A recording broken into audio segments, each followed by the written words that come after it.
Our solar system is located in an outer spiral arm of the Milky Way galaxy.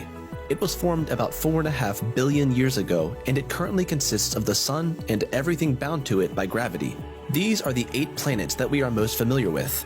In addition to dwarf planets such as Pluto, dozens of moons, and millions of asteroids, comets, and meteoroids. But our home was not the same place billions of years ago.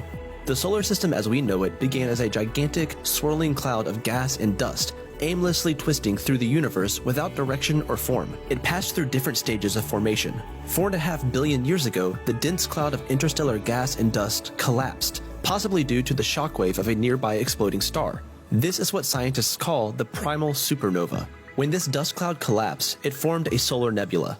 A solar nebula is a spinning, swirling disk of material with massive gravity pulling more and more material into the center. Eventually, the pressure in the core was so great that hydrogen atoms began to combine and form helium. This reaction released a tremendous amount of energy, and our sun was born. About 99.9% of the material fell into the middle of the cloud and became the sun. Once the center became extremely hot and dense enough, it launched a nuclear fusion reaction. Then, visible light flooded the solar system for the first time.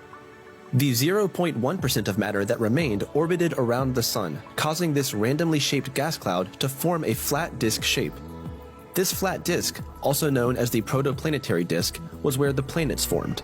Matter was clumping together farther out in the disk, with clumps smashing into one another, forming larger and larger objects. As this disk rotated around the sun, it began to cool and form different types of material. Near the sun, the temperature was very high, so minerals and metals formed. And on the edge of the disk, far away from the heat of the sun, less volatile solids like ice and ammonia formed.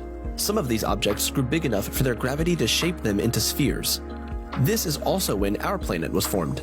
Studies have shown that the oldest known rocks on the Earth formed 4.4 billion years ago.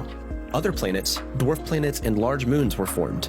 Leftover pieces became asteroids, comets, meteoroids, and small irregular moons. Many of these rocks orbit the sun in an area between Mars and Jupiter known as the asteroid belt. The biggest, Ceres, has a diameter of nearly 960 kilometers or 600 miles. Our solar system extends much further than the 8 planets. It also includes the Kuiper belt that lies beyond Neptune's orbit. This is a sparsely occupied ring of icy bodies. The most popular Kuiper belt object is the dwarf planet Pluto.